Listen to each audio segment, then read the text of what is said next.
Just a moment, sir.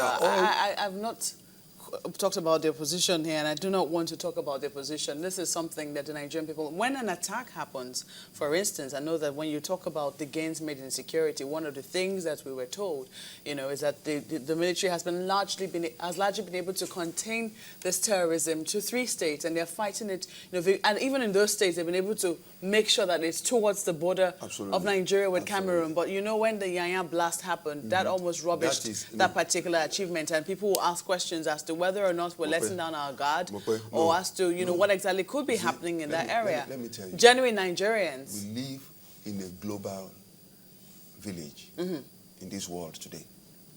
Don't look at what is happening in Nigeria in isolation. America is the only superpower in the world today.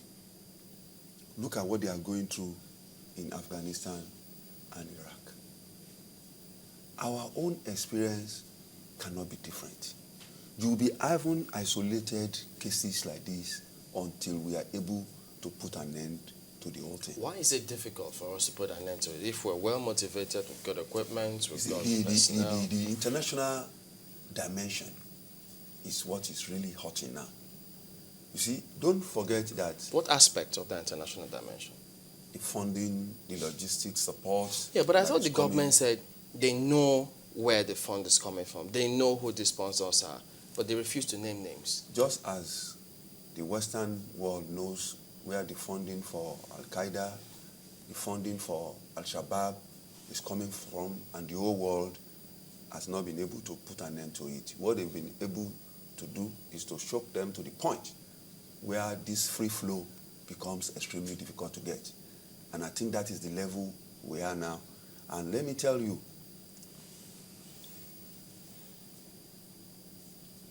we have so much going on that our security agencies are doing that we cannot begin to say. here. Now, just quickly, one of the things... And let me tell you, they stop bombings without you knowing. They prevent abductions of people without you. They do so much. And I'm being honest with you, with all sense of responsibility. Shouldn't they be telling us what they've done? It's not done. When you prevent something, if it is only when it is of national magnitude that, or you see movement, that then they are compelled to talk about it. But when you don't notice anything, they don't want you to know anything so that you feel secure, you feel comfortable, and they continue with their job.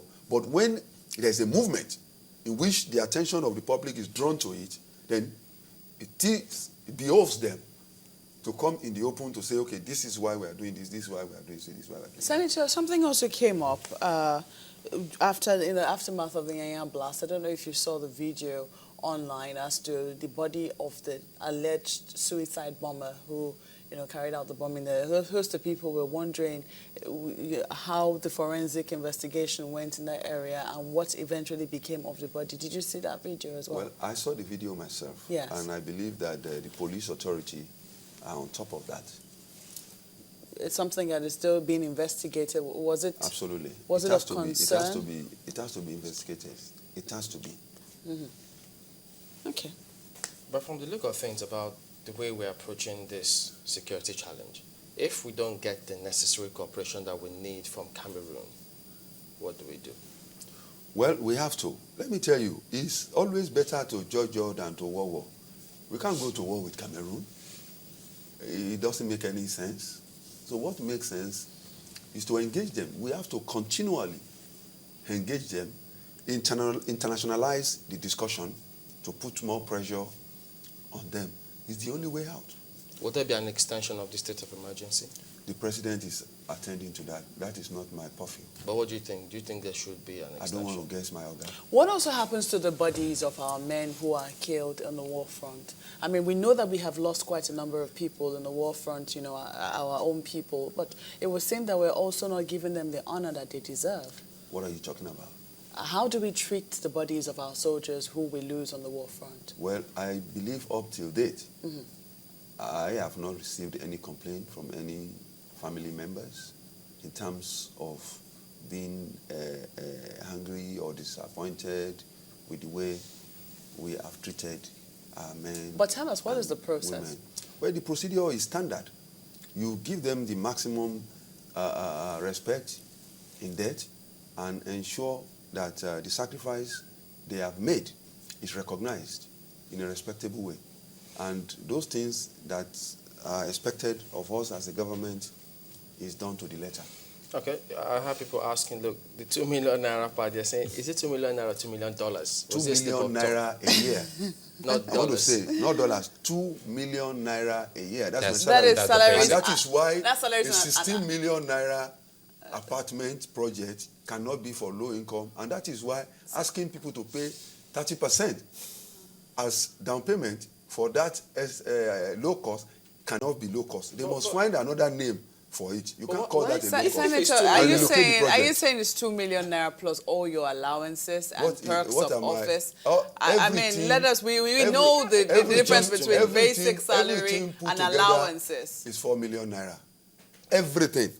My allowances, everything. Doesn't So- include travel Esther codes though. Well, Allowances as well. Since I've been made a minister, I've not traveled anywhere. I don't travel every day. That's once in a while. So everybody who is struggling If to I go, travel in the name of the government to go and do government job, it's not in Nigeria. When I come to Lagos, I don't take extra code because I stay in my house. interesting. So But if I go out of the country, you expect your minister at least to pay. You don't want it to read in the papers tomorrow that one of your senior officials came to a place, didn't pay hotel bills, didn't pay. That would bring more embarrassment to all of us. all right, Senator Musiliu Obanikoro is the Minister of State for Defense. Thank you for coming on this It's morning. a pleasure to be here. As I've told you, I'm glad I'm here at last. I'm a big fan of this program. When I was in Ghana, you can recall I called you, and Ghana is 1 hour behind us, so I wake up early enough to watch you guys. You're doing a good job. Thank you. Please, on behalf of all of us, keep it up. Thank you. So now we know people who are struggling to go take a bow in the Senate to become ministers, it's just for 4 million naira. All right. Well, back after this. Join us again.